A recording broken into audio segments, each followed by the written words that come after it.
In meiner Jugendzeit in Hamburg, Vossberg, auf der Schule, da wurde ich nicht ganz, wie soll man sagen, für normal gehalten. In Physik, Algebra, Mathematik hatte ich gute Noten. Nur mit den anderen Fächern wie Sport, Natur oder wer weiß sonst was, Sport und Singen hatte ich schlechte Noten. Man hat sich auch nicht darum gekümmert, zu fragen, wieso? Denn mit 10 Jahren fing ich an, Flugzeuge zu bauen, kleine Flugzeuge, zum Beispiel wie von Gebrüder Weig oder von einem Konstrukteur der Humboldt-Taube oder Fokker. Und diese kleinen Modelle habe ich nachgebaut und das war sehr schwierig. Ich musste damals die ganzen Modelle aus Rohr herstellen, spalten, abschleifen, abwiegen, so dass ich einigermaßen gute Flugzeuge, also Modelle baute.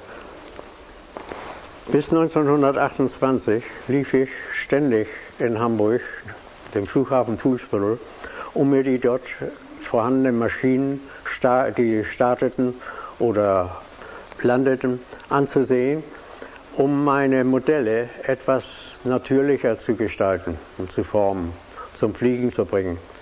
Und so geschah es dann, dass ich 1928 wieder mal auf dem Flughafen war und hatte nicht mitbekommen, dass am Sonntag darauf, das war auf dem Sonnabend, am Sonntag darauf ein Kunstflugtag war, wo Ernst Udet, der spätere General, seine Kunstflüge vorführte. Udet war sehr bekannt in ganz Deutschland. Er hatte überall Flugvorführungen, Kunstflugvorführungen und ganz erstaunliche Dinge. Er hob nämlich mit der linken Tragfläche jedes Mal ein Taschentuch von der Erde auf und brachte es jedes Mal zur Tribüne, wo er es dann abschüttelte. Ich fand ein Loch im Drahtgitter und stieg hindurch und hatte sehr viel Angst, weil ich nicht erwischt werden wollte, und schlich mich zu den Halligen, wo einige Flugzeuge standen. Ich kam von hinten durch die Hintertür, stieg in die Halle ein und sah dann eine Maschine, einen Doppeldecker stehen, und ich weiß nicht, wie im Traum ging ich auf diese Maschine zu. Ich hatte direkt Gänsehaut, dass ich das erste Mal neben einem richtigen Flugzeug stehen konnte. Ich wusste nicht, wie es geschah. Jedenfalls kletterte ich hinein in die Maschine, um festzustellen, wie diese Konstruktion überhaupt war mit dem Armaturenbrettern, mit dem Steuerknüppel und so weiter. Und wie ich ungefähr eine Minute drin saß, wurde ich plötzlich hinten am Kragen gepackt. Mich zog jemand aus der Maschine und ich sah nur noch, dass er Lederkleidung anhatte. Jedenfalls legte er mich übers Knie und versohlte mir den Hintern. Ich habe natürlich nicht geweint aus Trotz, aber dann hörte ich die Stimme: Ja, wie kommst du, Kerl, in meine Maschine rein? Wenn du da irgendwie was verstellst und so weiter, das kann gefährlich sein.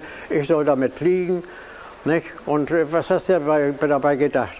Und ich dann mit etwas weinerlicher Stimme: Ja, ich baue selbst Flugzeuge, Modellflugzeuge, und wollte gerne mal sehen, wie das richtig funktioniert mit den Höhenruder, Seitenruder, Querruder. Dann sagt er: Ja, wieso Flugzeuge, was für welche denn? Ich sage: Ja, die alten Typen von der Pionierzeit. So, und dann komm mal mit, mein lieber Flugzeugbauer. Er ging mit mir in die Kabine, und nicht Kabine, er ging mit mir in die Kantine. Eine Fliegerkantine, die auf dem Flughafen Fuhlsbüttel war, und nahm mich mit an einen Tisch, wo einige Piloten saßen. Und dann befragte man mich, ja, wieso ich mich für Flugzeuge interessiere. Und da bedeutete ich, dass ich die geraden Tragflächen, die in der Linie, nicht für richtig halte. Die würden zu langsam sein. Ich interessiere mich mehr für keilförmig angestellte Tragflächen. damals wusste ich noch nicht, dass ein Ingenieur Lippisch sich für diese Keilflügelflugzeuge interessierte und Konstruktionen machte, Entwürfe machte. Naja, das war alles. Hudet nahm mich dann bei der Hand und sagte, komm her, mein Junge, ich bringe dich jetzt nach Hause. Und wie wir zu Hause ankamen, wir wohnten damals am Goldbeckufer in Winterhude, da sprach er mit meinen Eltern und sagte, der Junge ist ziemlich intelligent. Ja, meine Eltern sagten, ja, wir haben uns auch schon immer Sorgen gemacht, dauernd bringt er schlechte Noten aus der Schule und nur seine Bastelei, immer die Flugzeuge, Modelle.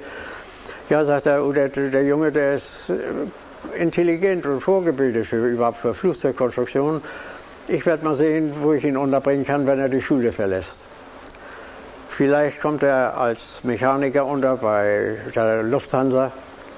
Damals war aber die Lufthansa im Stillstand, weil die Lufthansa für die Ju-52 keine Hubschrauben bekam, also Propeller bekam. Und zwar sind es die Hamilton-Propeller gewesen. Da war irgendwie eine Sabotage von der Firma aus. Ich glaube, es war eine englische Firma. Und daher konnte ich nicht unterkommen. Es war nämlich eine große Arbeitslosigkeit. Die Arbeitslosigkeit stieg von 4 bis 6 Millionen pro Jahr. Und es war sehr schwer, eine Stellung zu kriegen, nachdem ich die Schule verlassen hatte. Gut. Meine Eltern überlegten und plötzlich kam mein Vater eines Tages und sagte, du hör mal zu, Andreas, Blom-Voss sucht Lehrlinge. Ich würde dich damit anmelden. Ich war ja froh, dass ich überhaupt eine Arbeitsstelle bekommen konnte. Das ist ja genau wie heute, wo man von der Schule aus sehr schwer hat, irgendwo eine Stellung zu bekommen. Und mein Vater stellte einen Antrag und wir wurden dann zu einer Prüfung geladen. Da waren 600 Lehrstellen suchende junge Leute und wir wurden geprüft. Nach der Prüfung wurde mir dann gesagt, oder meinem Vater gesagt, ich würde Bescheid bekommen. Dann nach einiger Zeit bekam ich einen Brief, dass entschieden worden ist, dass ich unter 30 Prüflingen eine Stelle antreten könnte. Dann war ich bei Blom-Voss im Schiffbau. Im Schiffbau war es nun so, dass sehr wenig Gesellen da waren und jeder Geselle hatte 5 bis 6 Lehrlinge wegen der Arbeitslosigkeit. Blom-Voss hatte auch keine großen Aufträge. Zu der Zeit, wo ich meine Lehrstelle antrat, war gerade die Europa, die in Brand geraten war, ausgebrannt war. Die wurde dann neu ausgerüstet bei Blom-Voss. Dann kam noch die Nordmark, die Ostmark, die Uckermark, Kurmark, diese Schiffe, die später als Hilfskreuzer eingesetzt wurden und Transporter im Kriege, im Zweiten Weltkrieg, die wurden da auch gebaut. Und als das zu Ende war, wurden wir Lehrlinge eingesetzt, nur noch die Hellingen rauszuklopfen, mit Mannigfarben anzustreichen, im Grunde, weil wir nichts mehr lernen konnten. Rausgenommen von Blom-Voss, hat die Stellung gekündigt und ich saß dann wieder auf der Straße. Bin dann aus Fahrradboote gefahren, um etwas Geld zu verdienen, für Apotheken, Medikamente auszufahren. Und dann entschloss ich mich, zum freiwilligen Arbeitsdienst zu gehen, und zwar vom Sozialamt, vom Arbeitsamt. Das war noch keine Machtübernahme. Ich ging zum Arbeitsdienst, kam dann vom Arbeitsdienst nach 3/4 Jahren wieder zurück, da war schon die Machtübernahme und war wieder arbeitslos. Dann ging ich nochmal zum Arbeitsdienst, und zwar nach Gumbitten, Ostpreußen, Arbeitsdienst, und kam wieder zurück, wieder keine Arbeit. Dann habe ich plötzlich ein Angebot gekriegt von Humboldt-Deutz für Flugmotoren, eine Ausbildung zu bekommen, und das war gerade das, was mich begeisterte. Ich bin dann bei Humboldt-Deutz gegangen. Ich habe auch Dokumente darüber, dass ich den Lehrgang erfolgreich mit gutem Erfolg abgeschlossen hatte, und hatte mich dann während der Ausbildungszeit schon zur Luftwaffe gemeldet. An sich war ich gar nicht dafür vorgesehen, weil ich schon älter war, als wie 18, 19, 20 Jahre. Und plötzlich, als ich die Lehrgang zu Ende hatte, hat man mich zum Vorarbeiter befördert, bei Humboldt-Deutz in Schiefschlag, Hamburg. Und leider musste ich dann mitteilen, dass ich zur Luftwaffe muss, weil ich schon die Einberufung bekam. Und so kam ich dann zur Luftwaffe nach Quedlinburg, 2. Flieger Quedlinburg, und wurde dann Soldat, Rekrut. Nach einem halben Jahr Ausbildung, Rekrutenausbildung, wurden wir dann aufgestellt und befragt, was wir gerne werden möchten. Pilot oder Bombenschütze oder wer weiß sonst was sie da vorgesehen hatten. Und ich habe mich dann als Mechaniker gemeldet. Ich wollte unbedingt den technischen Beruf für Flugzeugkonstruktion und so weiter, überhaupt die ganze Technik wollte ich erlernen. Mein Interesse war später mal Intendant zu werden für die Flugzeugwartung. Na, wir wurden dann eine Woche später eingeteilt, kriegten Marschbefehl und ich kam dann zu den Dornierwerken nach Friedrichshafen. Und zwar nach Manzell, wo die Dornier Waal, die Seeflugzeuge gebaut wurden. Da habe ich den ganzen Lehrgang mitgemacht. Ich habe Belobigung bekommen, weil ich meine Arbeitsbücher, also was wir pro Tag gelernt haben, gearbeitet haben, in Fachbücher, also in Schriften aufgeführt und konnte daher sogar bei den Do-17 Flugzeugen sagen, wo jede Niete, jede Schraube hingehörte, wo jedes Profil hingehörte. Das hat mich so gefasst, gerade weil ich so begeistert war für die Fliegerei. Dann kamen wir rüber Friedrichshafen, wo die alten Hallen noch standen von Zeppelinwerken. Und da waren wir bei den Lehrgängen für Do-17 eingesetzt. Da haben wir Do-17, die Konstruktion und die Fachbauten und so weiter, Zelle, Tragwerk, Fahrwerk und so weiter, alles haben wir kennengelernt und gelernt. So, und von dort aus sind wir dann weggenommen worden von dem praktischen Lehrgang. Mein Lehrgang hat 1,5 Jahre gedauert. Ich habe dann für besondere Kenntnisse die silberne Dorniernadel bekommen, weil ich verschiedene Konstruktionen an der Do-17 und anderen Flugzeugen irgendwie was auszusetzen hatte und wollte es verbessern. Jedenfalls wurde das anerkannt. Ich kam dann von dort aus zur Fliegerbildschule nach Hildesheim. Und da schon in Hildesheim, da hat mich nicht losgelassen, immer mit Flugzeugkonstruktion irgendwie etwas zu entwickeln. Da war noch diese Pfeilflügel. Sie kennen ja von der Schule her diese Pfeilflügel, die wir gebaut haben, also gefaltet haben mit Papier, haben sie zum geworfen und so weiter, haben damit Jux gemacht, also untereinander. Und ich habe dann überlegt, das müsste man auch zum Fliegen bringen. Na, es ging dann weiter. 1936 kam ich nach Berlin, von einem Besuch von Berlin. Und da haben wir in der Deutschlandhalle die Hanna Reitsch gesehen, wie sie in der Sporthalle, wie sie einen Helikopter gestartet hat. Und das hat mir sehr eingehende Gedanken beschert. Ich habe immer gedacht, diese Rotorblätter wären doch sehr leicht zu beschädigen durch Berührung mit Bäumen oder mit irgendwie Häusern und da habe ich gedacht, da muss noch doch etwas mit zu machen sein, mit diesen, irgendwas anderes. Das müsste doch ein vollständiges Fluggebilde sein, wo die Rotoren geschützt sind durch einen Außenring. Und dann bin ich weiter, also das ging noch Jahre, bis ich nach Stade kam, zur Fliegertechnischen Schule. Aber vorher kam ich zur Ausbildung nach Hörsching bei Linz, zu den also als Kampffliegerausbildung.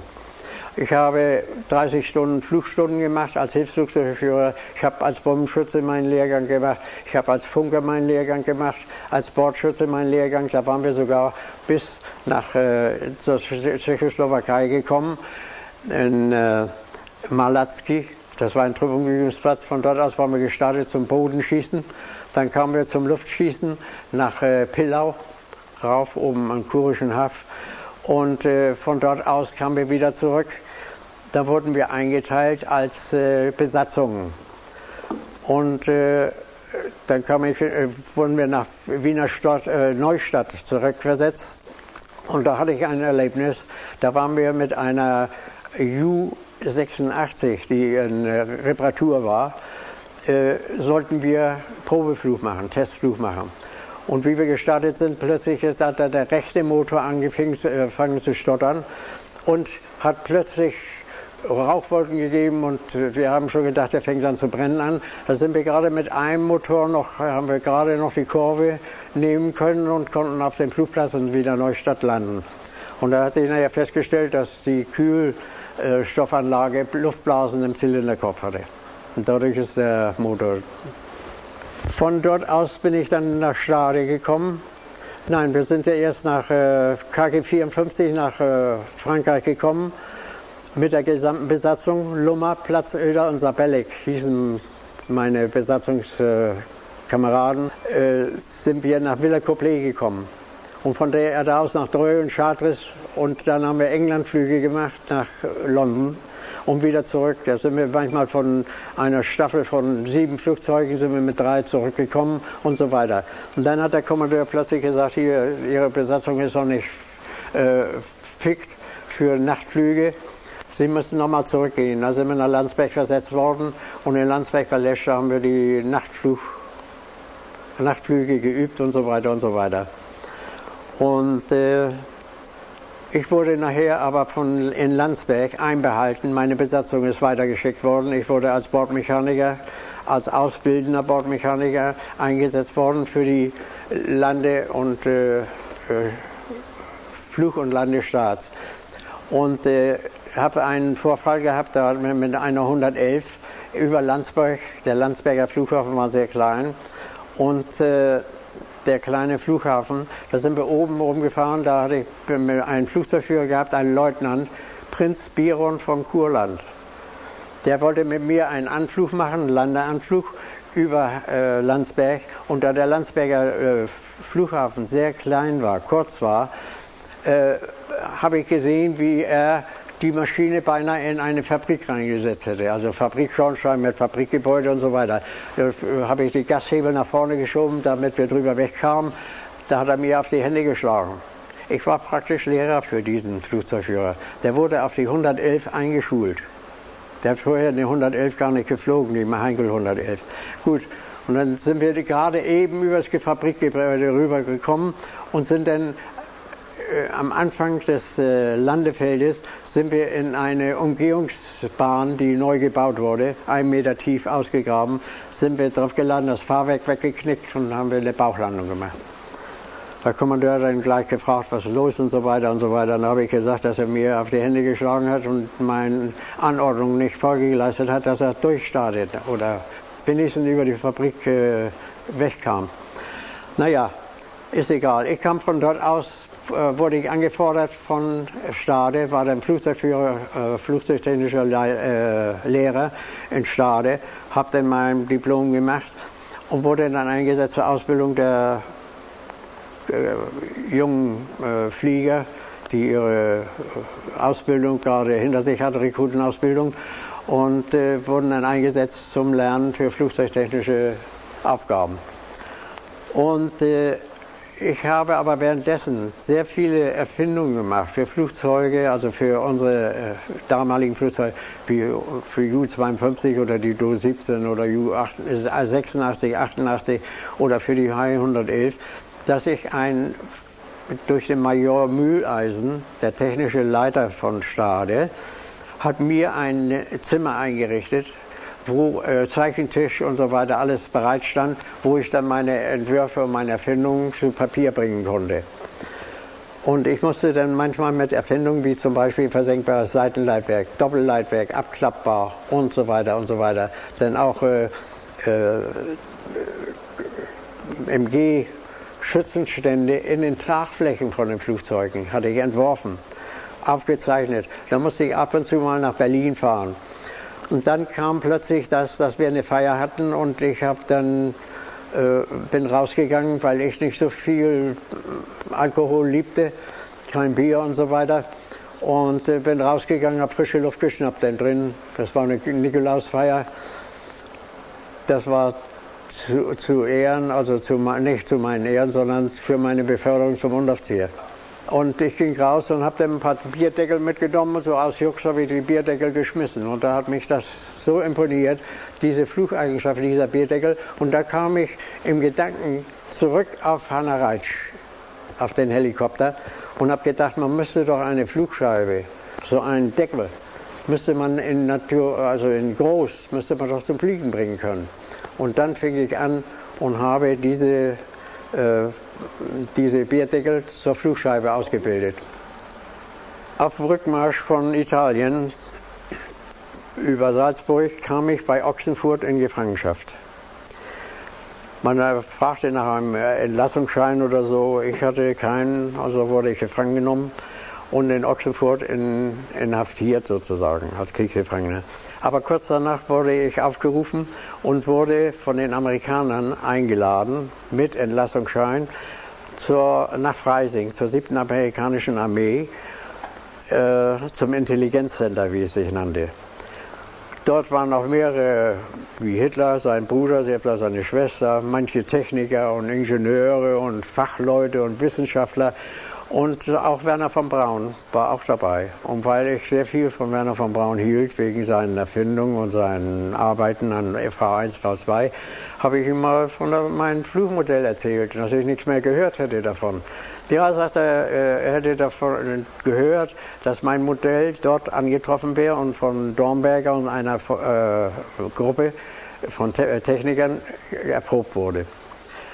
Und da sagt er, ja, wenn du sowieso die Erfindung gemacht hast, warum kommst du nicht mit? Ich bin eingeladen nach Amerika, um dort Weiterentwicklung zu machen an Raketen. Und da habe ich gesagt, nee, 1 Monat nach Kriegsende und dann plötzlich von Amerikanern eingeladen werden, um zu arbeiten. Nachher machen wir was, Erfindung und so weiter, und dann kriegen wir einen Tritt in den Hintern und ist der Fall erledigt. Ne? Denn ich war sehr misstrauisch als Kriegsgefangener, plötzlich solche Einladungen. Aber ich habe davon gehört, dass man Interesse hatte, diese Leute, die da eingeladen waren, möglichst unterzubringen bei den Amerikanern. Auch die Russen hatten Leute als Gefangene. Und wie ich dann erfuhr, soll Habermohl, der plötzlich verschwunden war, auch seine Frau und seine Kinder waren nach Russland exportiert, also gebracht worden, um dort weiterzuentwickeln. Und das gab mir so allerlei Gedanken, wenn die Russen das wüssten und die Amerikaner das wüssten, wegen Flugscheibenentwicklung und so weiter. Wie Miete soll nach Amerika gegangen sein und dort Weiterentwicklung gemacht haben. Da habe ich mir in Hamburg gedacht, nach meiner Rückkehr nach Hamburg, ich muss weiterentwickeln. Ich muss diese Sache nicht ruhen lassen, sondern das bin ich den Leuten schon schuldig, die daran gearbeitet haben und jetzt plötzlich namenlos waren. Da habe ich begonnen, eine Flugscheibe zu bauen, nicht eine Flugscheibe, aber einen Flugring, so wie ich es damals vorhatte bei Hannah Reitsch, ihrer Vorführung. Und habe dann einen Ringflügler gebaut, wo in der Mitte 2 große Rotoren, gegenläufige Rotoren drin waren. Und ich habe da von einem Ventilator einen Elektromotor gefunden. Und mit diesen habe ich dann mit einer Umkupplung durch das Getriebe, habe ich das erreicht, dass ich einen Rotor in diesen Flugring hineingebaut habe. Ich habe noch den Plan, hineingebaut habe. Ich habe aber den Flugring gefesselt im Wohnzimmer fliegen lassen. So, damit, wenn der hochstieg, dass er nicht irgendwie gegenstieß oder sich beschädigte und nicht gegen die Decke flog, habe ich ihn mit Federung gemacht. Unten waren Gummibänder, unter den Stricken, die ich da hatte, waren noch Gummibänder drum, damit er etwas ziehen und sich bewegen konnte. Und bei diesem Fliegen, das war mir aber auch nicht so recht im Sinn mit diesem Flugring, denn ich hatte noch immer ein Seitenruder am Flugring und ein Höhenruder. Und das passte mir nicht. Denn die Querruderbewegungen, die konnte ich mit den Rotoren ausgleichen. Ich habe dann aufgehört, diesen Flugring habe ich beiseite gestellt und habe dann einen Konstruktionsplan entwickelt für einen Diskus, also Flugscheibe Diskus. Da waren 6 Rotoren drin und 2 Seitentriebwerke. Aber da waren auch wieder Seiten- und Höhenruder vorhanden an dieser Flugscheibe Diskus. Das war 1954. Nun fing aber in der Straße, wo ich wohnte, so ein Gemunkel an, von wegen, ich würde irgendwas da oben bauen, so war geheimnisvoll und so weiter. Und der Witz war nämlich das, ich hatte eine Wohnung oberhalb von einem englischen Major, der mit seiner Familie da wohnte. Hatte ich oben, aber da war noch eine schräge Abzweigung oben im Dach und da habe ich dann gearbeitet. Und damit, dass ich herauskam, dass ich Flugscheiben baute, habe ich den Düsenjäger Hamburg 02 habe ich konstruiert und damit bin ich auf den Hamburg Flughafen gegangen und da haben die Wochenschau Welt im Bild und die DPA und so weiter haben Aufnahmen gemacht, habe es fliegen lassen und so weiter. Da hat man mich gefragt, ja, wie schnell würde das ungefähr sein? Da habe ich gesagt, nach meinen Berechnungen müsste das 2000 Kilometer die Stunde erreichen können. Dann haben die Leute mit dem Finger an die Stirn geklopft, haben gesagt, 2000 Kilometer, der spinnt, haben die gedacht. Ne? Leider. Und heute, die Concorde und wie die anderen Düsenflugzeuge, wie schnell sind die heute? Ne? Und ich hatte ja einen Pfeilflügel. Den können wir nachher auch noch mal zeigen, wie es aussah. Gut. Dann habe ich 1954 diese Flugscheibe, da war immer noch unter dem Verbot der Alliierten, Modelle zu bauen und so weiter. Wir durften ja nicht schwerer sein als 5 Kilo. Jedenfalls wollte ich das nicht bloßstellen, dass ich Flugscheiben weiterentwickelte. Und dann habe ich beim letzten Flug der Flugscheibe Diskus, habe ich plötzlich die Idee bekommen und habe den Rumpf von dem Ringflügel auf die Flugscheibe Diskus herauf montiert, sodass ich außen einen drehbaren Ring hatte. Und das war nachher meine Omega Diskus, der Prototyp. Ich erhebe nicht Anspruch, wesentlich, nur durch mein Modell natürlich, was ich damals bei UDET eingereicht hatte und Peenemünde erprobt wurde, nicht wesentlich beteiligt war an der Konstruktion für die Flugscheiben, den Flugkreisel, sondern dass ich weitergearbeitet habe nach dem Kriege für Flugscheibenentwicklung und die man dann nachher publik gemacht hat. Ich habe dann versucht, aber durch die Bundesregierung keine Unterstützung erhalten. Trotzdem große Wissenschaftler, gute Wissenschaftler, das bestätigt haben, dass meine Sache richtig wäre. Also dass es vorteilhaft wäre, solche Flugscheiben zu bauen. Ich wollte dann nicht mehr für Kriegseinsatz, wollte ich die bauen, sondern für private, Passagierflug, Transportflug und so weiter. Ich habe nur den Anspruch darauf, nach dem Kriege weitergebaut zu haben. Leider ohne Mittel von der Regierung oder durch andere Leute, also durch andere Interessenten. Bevor ich damit herauskam, habe ich dann an das Verteidigungsministerium geschrieben, ob ich diese Sache nicht geheim halten sollte. Ich habe darauf hingewiesen, wegen Habermus, Schrieber und die anderen, nicht, dass das tatsächlich gebaut wurde. Da hat man mir gesagt, da war damals der Stoltenberg. Oh. Der Stoltenberg hat mir verweigert, dass ich eine Absatzbescheinigung bekomme für die Gelder, die mir Fabriken zur Verfügung stellen wollten, um ein Original zu bauen. Die konnten sich nicht steuerlich absetzen, das wäre zu viel gewesen. Es geht ja in die Millionen.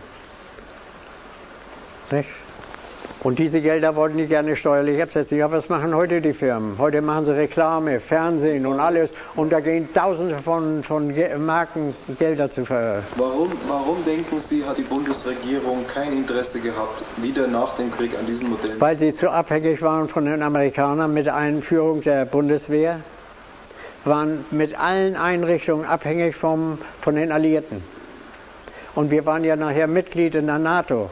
Aber alles, was die NATO bestimmte, wir bekamen nachher Raketen, jetzt lange nach dem Krieg, Raketen als Abwehr gegen Flugzeugeangriffe und der Kalte Krieg, der zwischen den Osten und Westen bestand, nicht, hat uns aber nur als Abschussbasis benutzt und unsere Soldaten auch nur als... Ich habe eine Frage, und zwar, glauben Sie, dass die Amerikaner ihre Flugscheibe geheim halten wollten? Von Anfang an.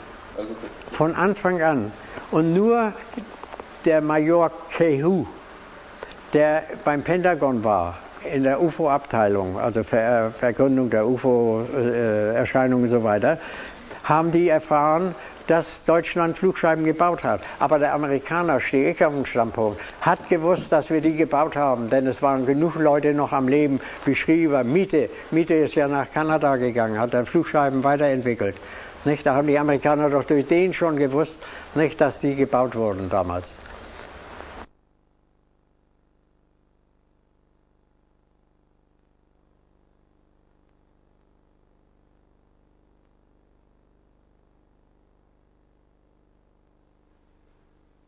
Das Anliegen von Johannes Kepler war es, die Harmonie der Welt zu beweisen. Wir kennen diese Idee bereits von Pythagoras her. Das Hauptwerk von Johannes Kepler sind die 5 Bücher über die Harmonie der Welt. In diesem Buch finden wir sehr viele musikalische Beispiele, die belegen, wie die Welt, der Kosmos, die Planeten, Bahnen und so weiter aufgebaut ist. Es gibt ein Grundprinzip des Aufbaus des Kosmos und dieses lässt sich sehr schön anhand des Monochords, eines akustischen Messinstrumentes der Pythagoreer, demonstrieren. Das Monochord, ein akustisches Messinstrument der Pythagoreer, demonstriert uns den Aufbau des Kosmos anhand von Tönen, die wir durch Teilung der Saiten erhalten. Nach dem Prinzip der Obertonreihe ist der ganze Kosmos aufgebaut. Ganzzahlige Verhältnisse, Proportionen bestimmen den Aufbau der Materie. Auch im Weltall und in den Atomen. Das chemische Periodensystem der Elemente, die Mendelschen Vererbungsgesetze, die Blattstellungsgesetze, bei den Pflanzen auch der Aufbau der Kristalle und so weiter. Überall, wo wir mathematische Strukturen, Proportionen haben, kommen wir auf das Grundprinzip des Monochords, die Obertonreihe.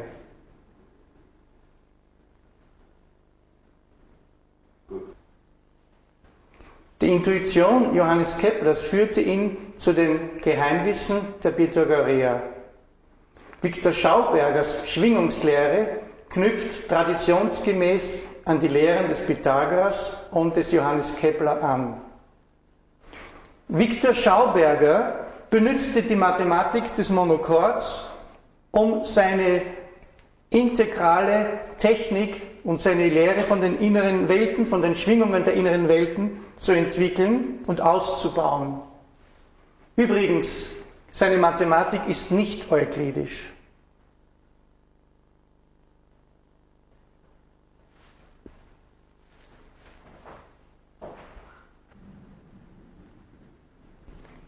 Die Geheimlehre der Pythagoreer wurde von den Templerorden übernommen, aufbewahrt und überliefert. Und Viktor Schauberger hat sich dieses Wissen zunutze gemacht, um seine integrale Technik zu entwickeln und ist so zur Implosion gekommen.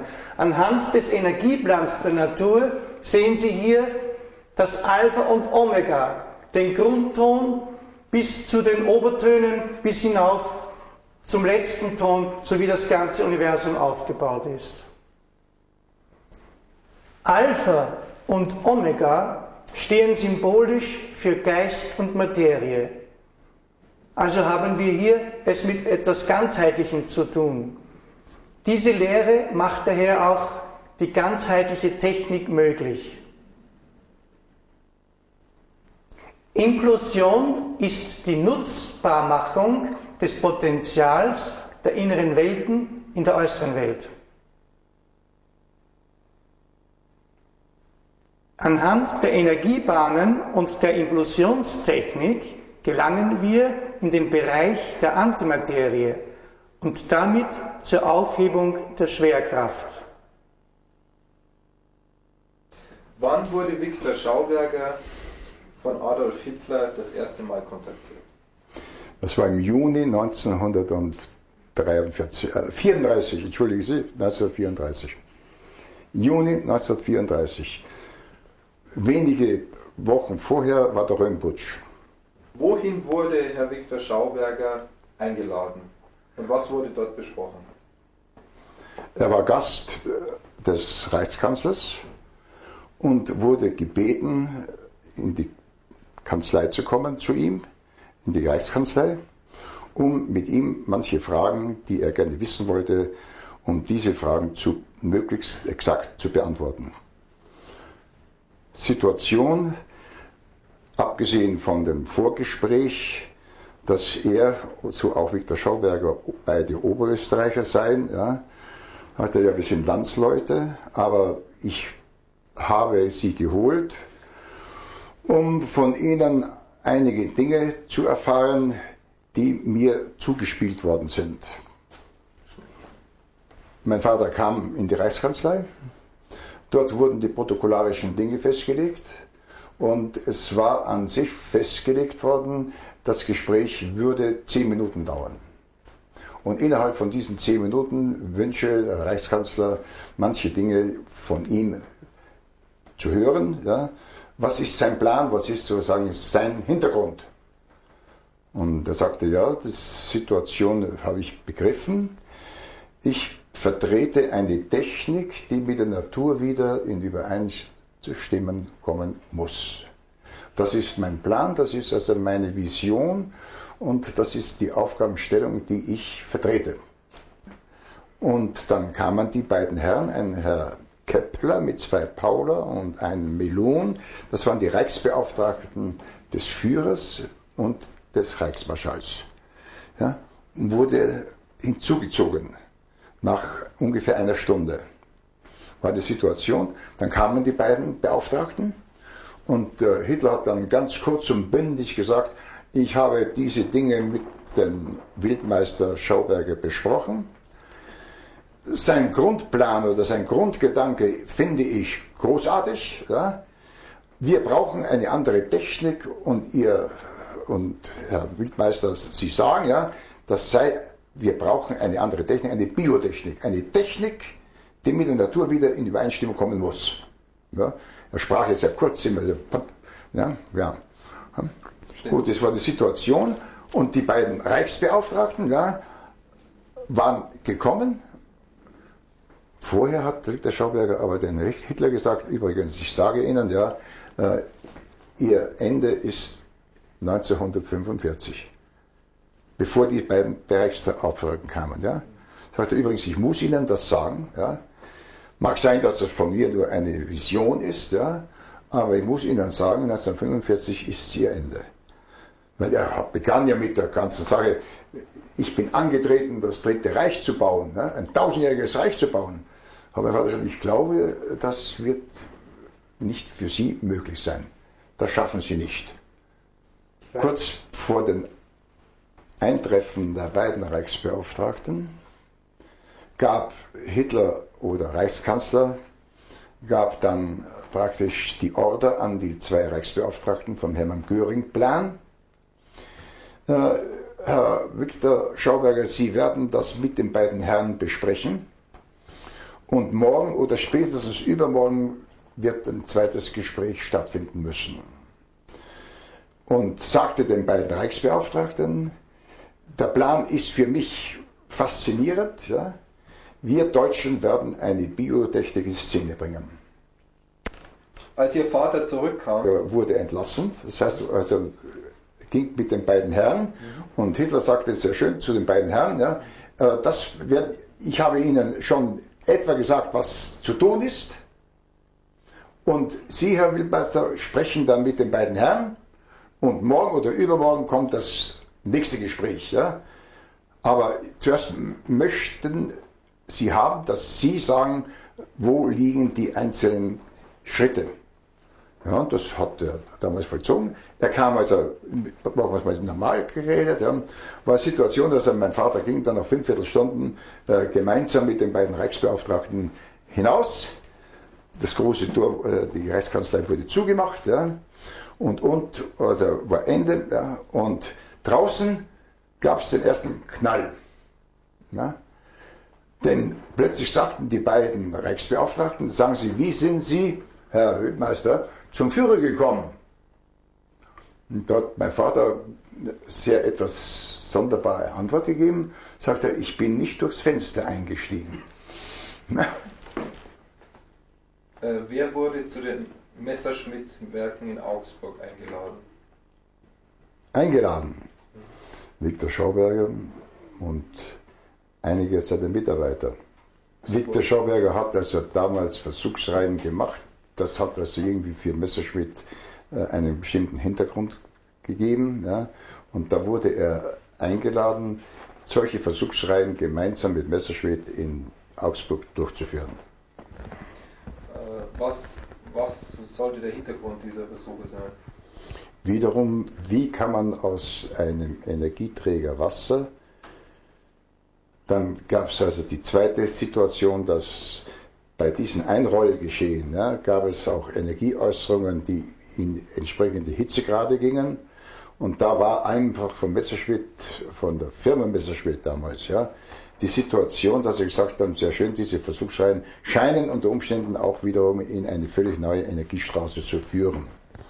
Und wie es dann weitergelaufen ist, das war dann, aber Sie dürfen nicht vergessen, das steht ja auch da drinnen, dass in dieser Zeit schon viel Unruhe war im Dritten Reich, so dass also nur mehr, oder zum Beispiel musste dann ins Sudetenland, war wiederum so eine Firma, die auch gesagt haben, machen wir parallel die Geschichten, aber das sind dann also Dinge gewesen, die schon langsam in Richtung Ende Drittes Reich geführt haben. Da war schon die Nervosität. Also ich kannte persönlich den Messerschmitt selbstverständlich genauso wie den Herrn Henkel, weil wir viel mit ihm gemeinsam zu tun hatten als Koordinator. Aber wie gesagt, das sind alles schon Situationen gewesen, wo die Sorge war, wir werden wahrscheinlich den Krieg verlieren. Wissen Sie, was Messerschmitt vorgehabt hat zu entwickeln?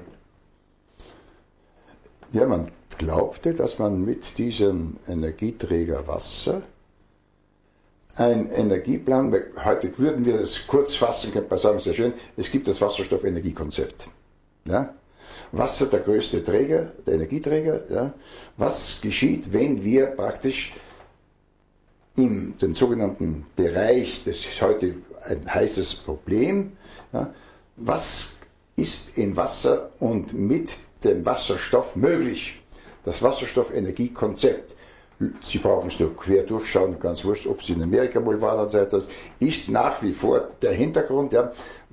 Morgen oder übermorgen haben wir ein völlig neues Wasserstoffenergiekonzept und damit sind wir von all den Energiesorgen frei. Das ist aber eine Sache, die teilweise in Ansätzen da ist. Sie brauchen nur mal von mir zu Mercedes gehen, Sie können zu Philips gehen und so weiter, arbeiten die auf der gleiche Richtung. Was war das Ziel der Wasserexperimente? Viktor Schauberger hat an sich in den Jahren zuvor, vorwiegend mit dem Energieträger Wasser, eine ganze Reihe von Untersuchungen durchgeführt. Bis zu einem Ergebnis, wo er sagte, jetzt stehe ich am Rande.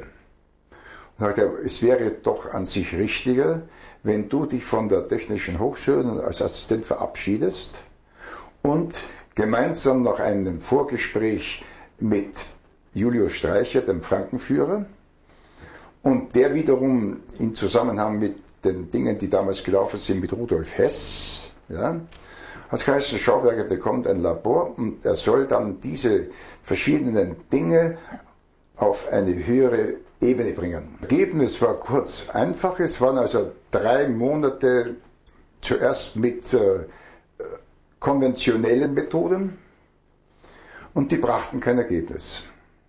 Und mein Vater war teilweise dann in Nürnberg und war immer etwas ärgerlich. Sagt einfach, du mit deinem experimentellen Bereich und so weiter, mit der normalen Schulphysik, hast auch nichts in die Welt gebracht. Und dann war es der zweite Schritt, dass ich gesagt habe, sehr schön. Dann habe ich also mein Lehrgeld zurückgegeben und sagte, mit den konventionellen physikalischen Messmethoden kommt nicht das Ergebnis, das eigentlich erwartet worden ist. Und bin total umgestiegen, ja, und habe gesagt, nein, nicht Quantität ist entscheidend, sondern Qualität. Da war mit den verschiedensten Düsen, mit verschiedener Menge, ja, wurden dann eben, wie man das normal macht in der Experimentalphysik, ja, dass man Versuchsreihen macht. Und das Ergebnis war eben einfach für mich toll, ja, dass je weniger, umso größer war die Information. Also nicht mehr Menge, ja, sondern, und die Wasserfäden waren dann so groß, dass ich sagte, ich nehme jetzt ein Haar, ja, und je kleiner gerade das noch ein Durchlauf möglich war, ja, umso größer war die Information und es wurde also praktisch, damals hat es geheißen mit dem Elektroskop von Exner, ja, hat es geheißen 200, 300 statische Volt. Das wäre das Tollste, was man erreichen könnte. Ja, und im Laufe dieser Entwicklungen und in diesen Versuchsreihen waren wir dann plötzlich raufgegangen bis auf 2000 Volt. Statische Volt. Ja. Bei dieser Maschine, bei diesem Heimkraftwerk, irgendwie der Nebeneffekt war ein Licht. Licht, ja. Muss ja auch kommen. Ist das passiert beim Versuch? Muss ja kommen. Wir haben also Wasserfahrtenversuche gemacht und so weiter, wo plötzlich ein Licht da war, das man normalerweise nicht hat. Also im Grunde genommen A und O von sämtlichen Überlegungen Viktor Schaubergers war an sich Wasser der größte Energieträger, hat auch seine Art, ja. Wasser ist der größte Energieträger und wenn wir vielleicht morgen oder übermorgen den Hintergrund wissen, was ist Wasser, ja, dann sagt er, dann haben wir eigentlich das ganze universelle Programm im Kopf. Und da gab es also die verschiedensten Versuchsreihen, die der Viktor Schauberger im Toten Gebirge gemacht hat, beim Fürst-Schamburg-Lippe. Kam zu einen tollen Ergebnissen, ja, war dann plötzlich in der Meinung, also er hätte also einen glänzenden Lehrer gehabt in der Unterrealschule in Linz und dort hätte er irgendwie die Information damals von dem bekommen, indirekt, ja, von den Schülern, der Lehrer und den Schülern. Ja. Und dann sagte er plötzlich im Moment, Wasser ist etwas ganz was anderes, als wir bisher konventionell geglaubt haben. Wie ist die Geburt des Wassers? Ja, ein toller Gedanke an sich. Es gibt zwei polare Hintergründe. Wenn ich Wasser nehme und sage, besteht aus, sagt er, das eine ist Wasserstoff, ja, ist also ein Gas. Sagt er, und jetzt nehme ich den Sauerstoff, H2O heißt das Thema. Ja. Sagt er, ja, dann glaube ich, bin ich um einen Schritt weitergekommen. Ja. Denn Wasserstoff hat eine positive Ladung und ist ein Gas. Sauerstoff hat eine negative Ladung. Wenn die sich praktisch verbinden, ja, das heißt ähnlich wie wenn ein männliches System mit einem weiblichen System, ja, in Kontakt kommt. Wenn der positive Partner mit dem negativen Partner, ja, geschwängert werden, verbunden werden, ja, dann kommt das Wunder und es wird Wasser und die nächsten Schritte und deren Vermehrung. Und mein Vater wurde dann 38 eingesperrt, das heißt geholt, ja, und dort wollte man ihn vergasen. Ja. Und da kam er dorthin und hat aber absolut, war die Situation, dass er plötzlich von zwei geschnappt worden ist und ins Gitterbett geführt worden ist und das waren damals diese Räume, die dann also vergast werden sollten. Ja. Hat mein Vater Glück gehabt, dass also irgendwie die Sache noch im letzten Moment funktioniert hat, ja, und so weiter. Also er war angeschrieben, ja, er wäre der größte Gegner gegenüber der konventionellen Technik, ja, und das muss unter allen Umständen unterbunden werden. Ich habe noch eine Frage, und zwar, diese Flugscheiben zum Beispiel waren doch auch aus Kupfer und die Wendelrohre waren auch aus Kupfer. Wie ist Ihr Vater eigentlich auf Kupfer gekommen?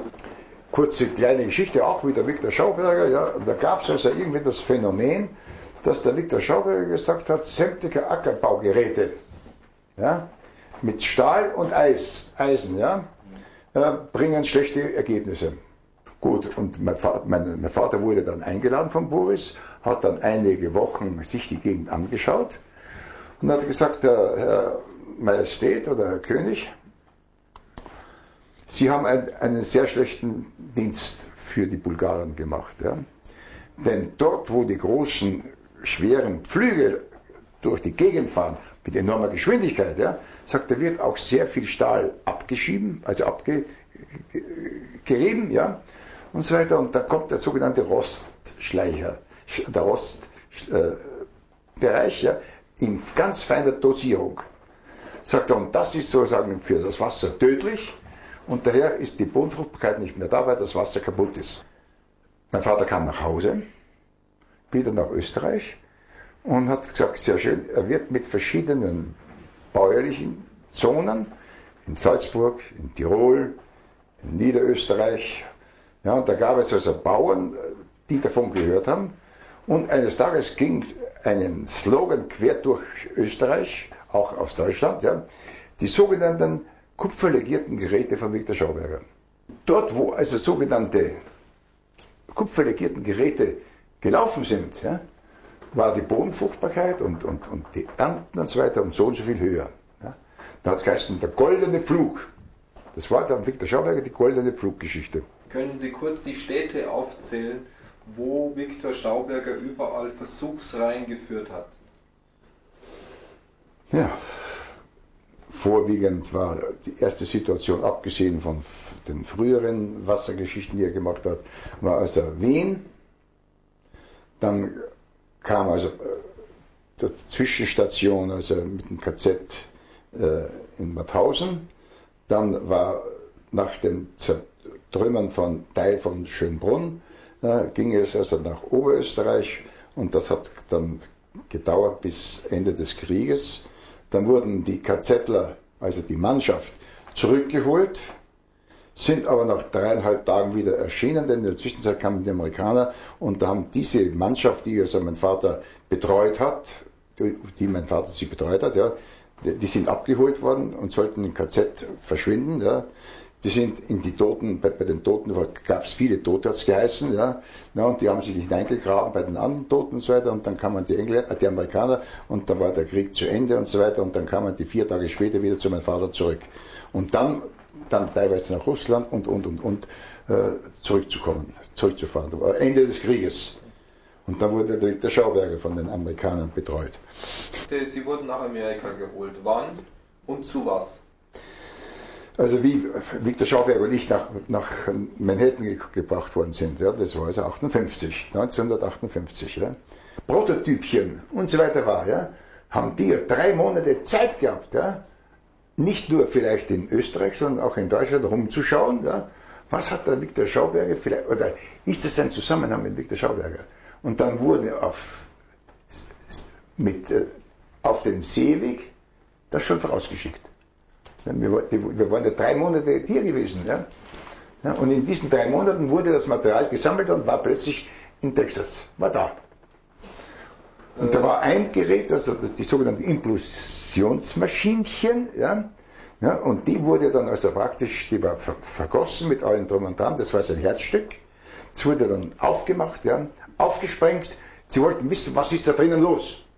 Ja, und da war mein Vater völlig am Boden zerstört, weil ich sagte einfach, das ist das Teuerste, was er irgendwie sich hat leisten können. Er hat er teilweise selber finanzieren müssen. Ja. Ja, und dann hat er gesagt, so, und jetzt habt ihr das Herzstück total zertrümmert. Ja. Weil es vor lauter Wissen schnell öffnen. Ja. Mit allen grausamen Dingen aufgemacht alles. Ja. Ja, und da war mein Vater nicht fröhlich und hat gesagt, einfach, muss schon sagen, das sind keine Methoden. Aber es ist zu wenig durchsichtig, das ganze Geschichte. Meine Frage war, was war der Forschungsauftrag in Amerika? Was war der Forschungsauftrag von Ihnen und Herrn? Von Vater und von mir, ja, beide. Ja, ja. Und das heißt, das hat ein Slogan gesetzt, das heißt Unternehmen Implosion. Das war der Auftrag. Wir brauchen einen anderen Energieträger. Ja. Wir haben einmal große Schwierigkeiten bekommen und Ärger bekommen, weil die Wasserstoffbombe funktioniert hat bei uns.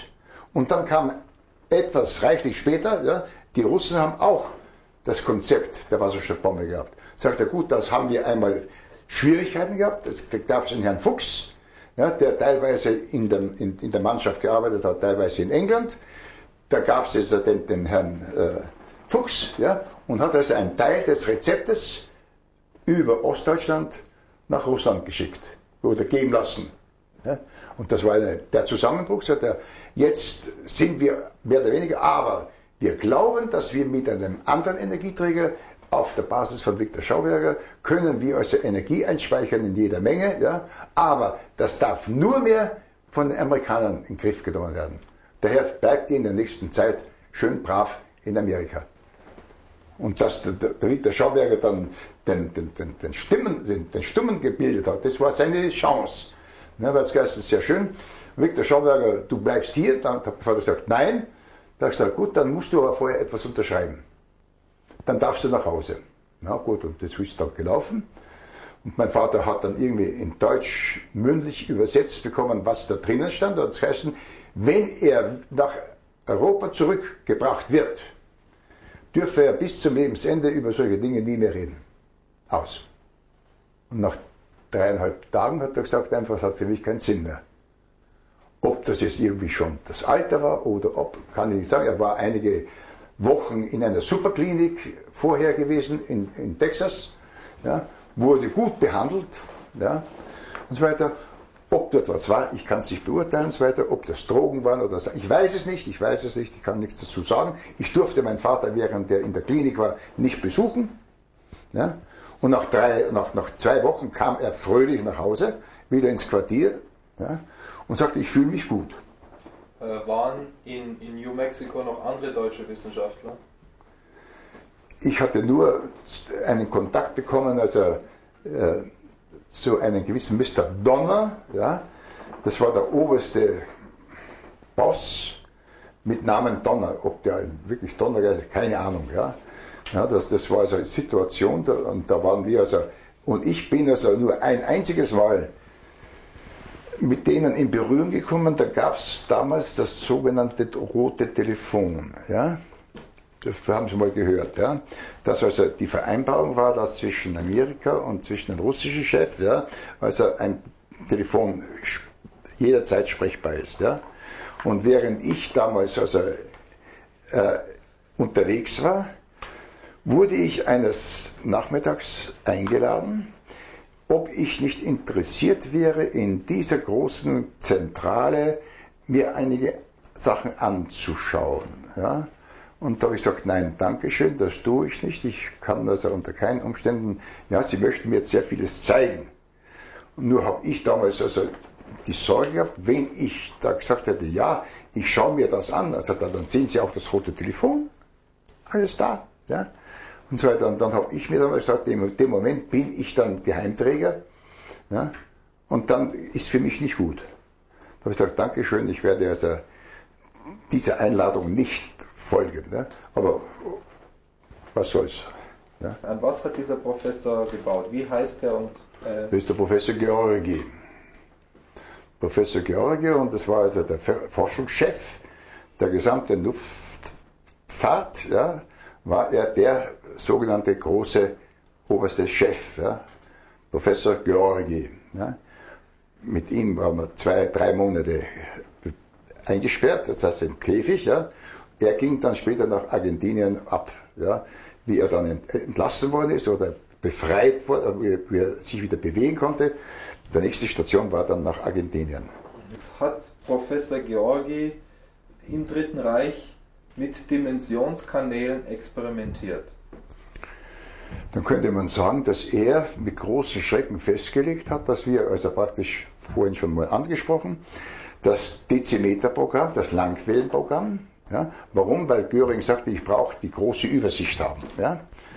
Und dann kam also praktisch die Situation mit einem Gerät, das Rotterdam-Gerät, das gefunden worden ist von uns, also geschnappt worden ist, ja, und haben die plötzlich eine völlig andere Dimension eingespielt.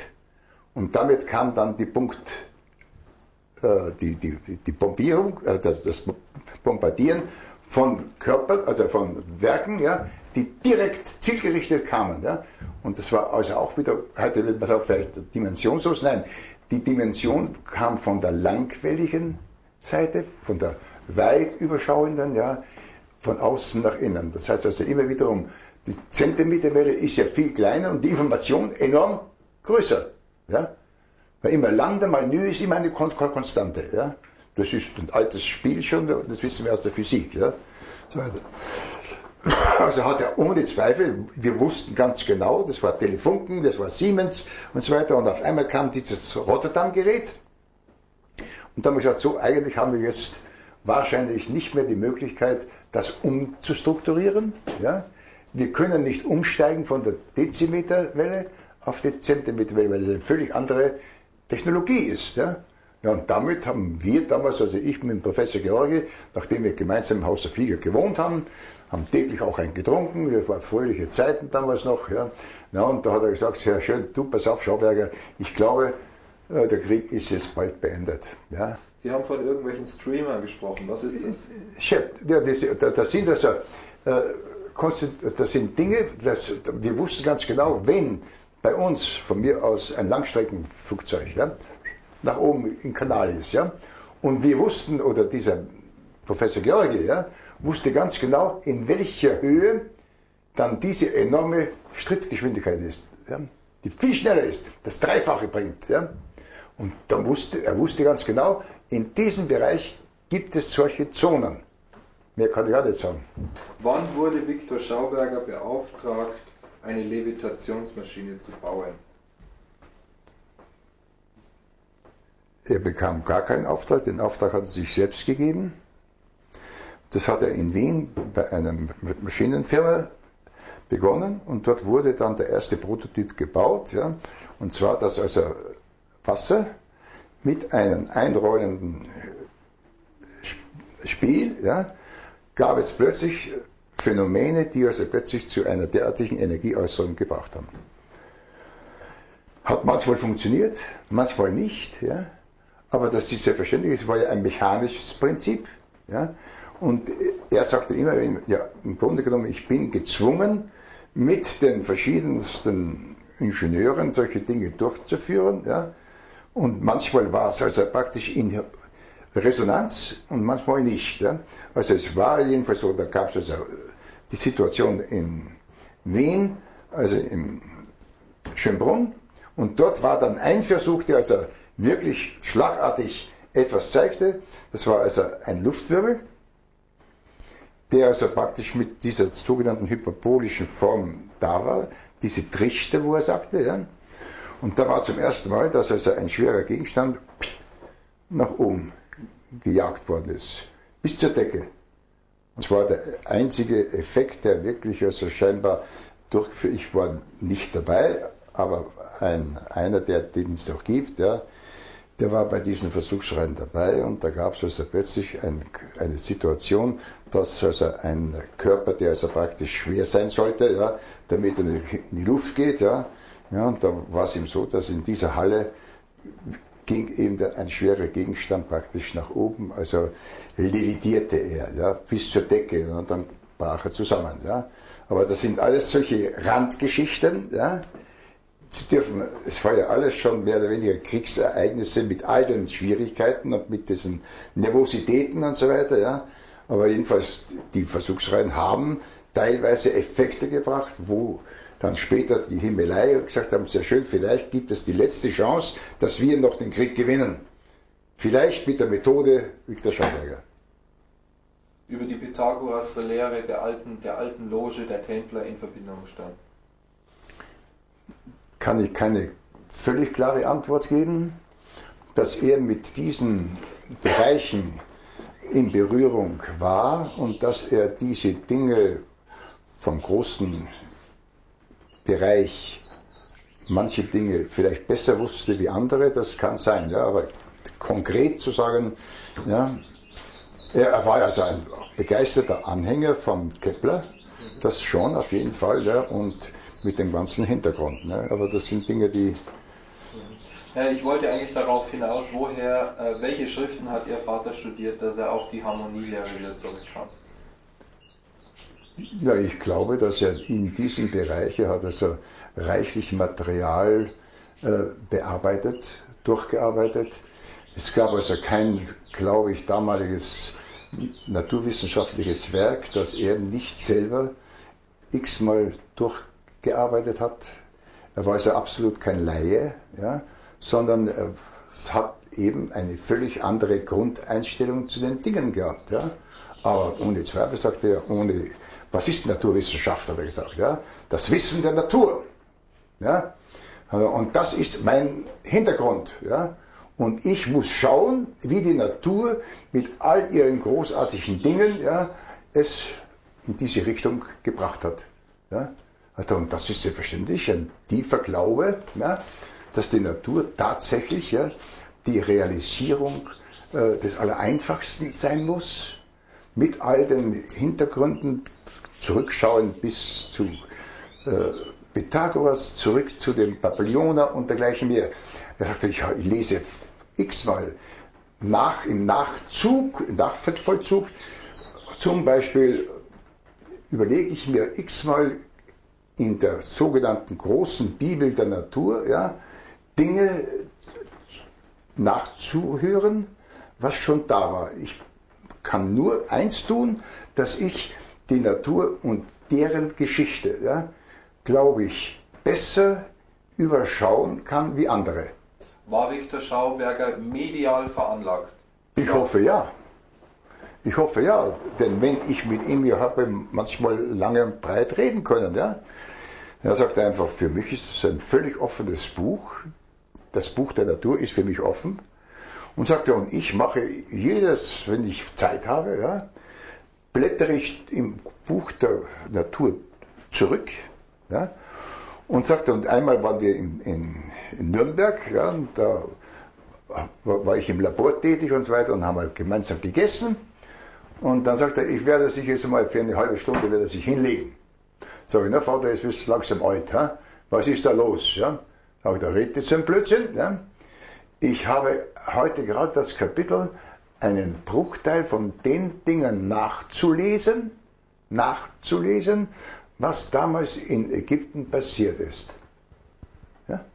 Da habe ich blöd geschaut, sag ich, was soll das? Sagt er, das kannst du nicht. Ja? Ich kann nicht nur vorausschauen, sondern ich kann auch wieder rückblenden. Und ich lese von Tag zu Tag, wenn ich Zeit habe am Abend, ja, nehme ich aus dem Buch der Natur ein Kapitel raus und das lese ich noch einmal durch.